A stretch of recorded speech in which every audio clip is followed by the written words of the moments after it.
So here's the deal. Today, we will be talking about how League Esports was lame, then cool, and lame again. Because honestly, I'm very confused. Some people say we are thriving, others say esports is destined for nothing but doom. But rest assured, we are going to get to the bottom of this. While doing so, I'll be talking about the co-streaming culture, Riot Games, the small indie company we all love, doing a complete 180 in terms of their vision for the scene, as well as some of my personal opinions, and just reminiscing about the good old days. So sit back, grab a snack or whatever, or just water honestly, cause it's good for you, and enjoy. I truly think trying to answer the question, is League of Legends esports declining or thriving for good, is kind of hard to do. I reckon it would be the best if I just explain why I think that. While the viewership numbers are soaring higher than ever, for instance, if you were one of the few extremely unfortunate people who worked on the LPL English broadcast and got laid off very recently, you would say that this industry as a whole is garbage and declining without care for any numbers you just see on a screen. But as I said earlier, it is just so easy to dismiss any negative sentiment, cause from the outside looking in, the numbers really look outstanding. And not only that, the hype level of the fanbase always seemed to reach new all-time highs during the international events without any exceptions.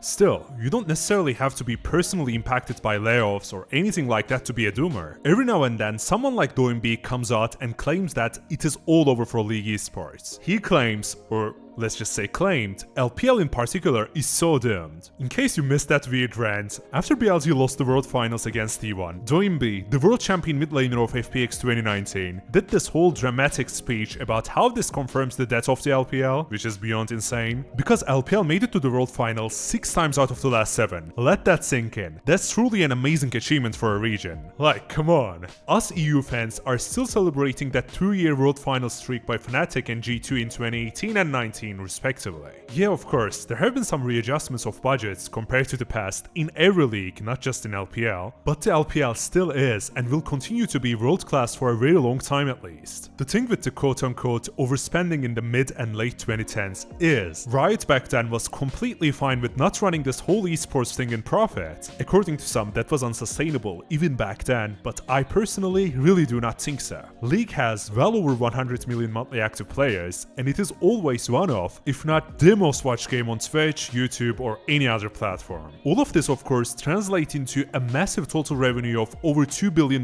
for Riot in 2024. Not too bad for a small indie company, you know? Let's keep it real, okay? Compared to traditional sports, professional gaming as an industry is just a baby. So, Riot not deciding to support some of the key foundations of the industry, such as academy teams or the teams that are struggling in general, really hits everyone but Riot so hard. As opposed to the golden days of Riot claiming that they would back the whole scene and the venture capital money flowing in thanks to that, nowadays the players are forced to take lower and lower pay. So the passion for the best players to compete in their regions, professionally at least, slowly dies down. Alongside this, Riot substantially downscaling live events for the most of the year, with the exceptions of MSI and Worlds, just make the rest of the year feel like it doesn't even matter. The LPL and the LCK are big enough to be just fine, but as we are already seeing with the weird transition of LCS into LTA, or the LEC production always struggling, we can easily come to the heartbreaking conclusion that League Esports in the West is having some serious trouble despite bigger viewership numbers overall. And no, it's not because the EU and NA didn't have that much success in the recent years. That Doinby logic of sponsors just refusing to work with teams or an entire league because of a few disappointments in some tournaments doesn't really make sense, does it? If that was the case, it would be so over for everyone sooner or later. In my humble opinion, I only see 2 possible future scenarios, and both of them have their own problems, kind of.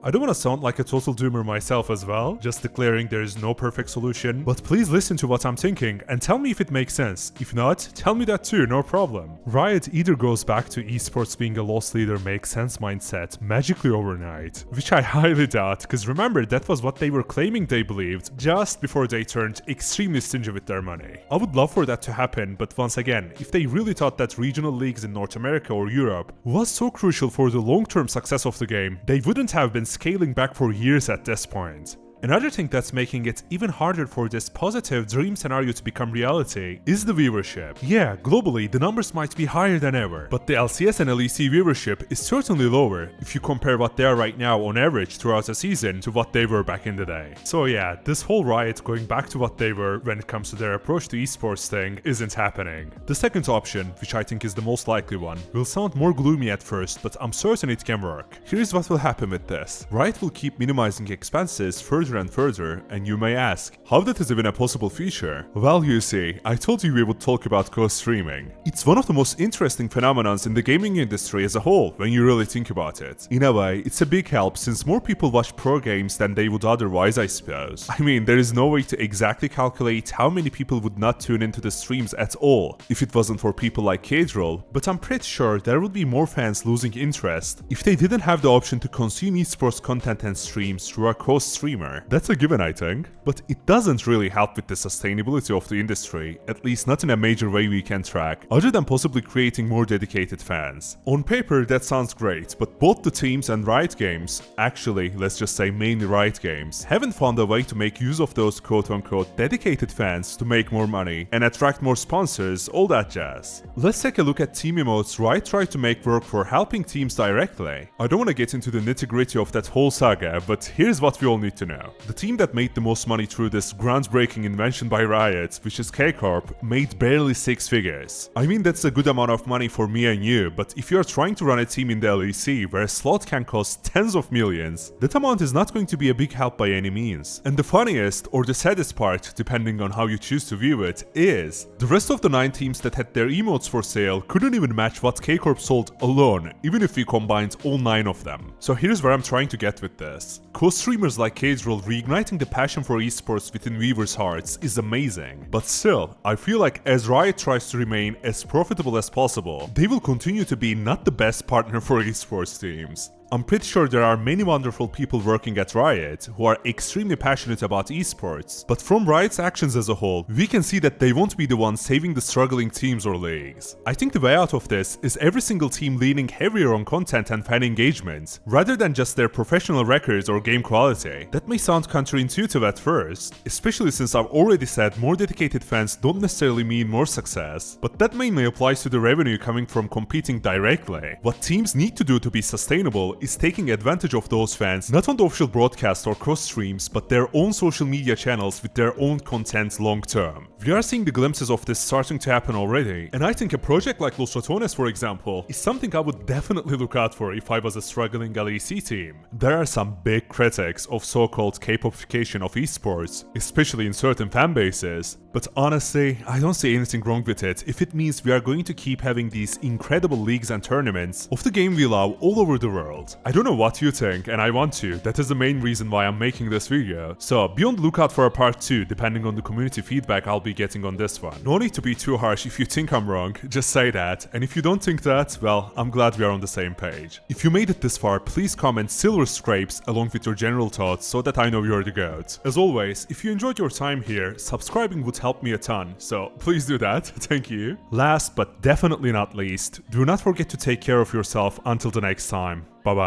bye.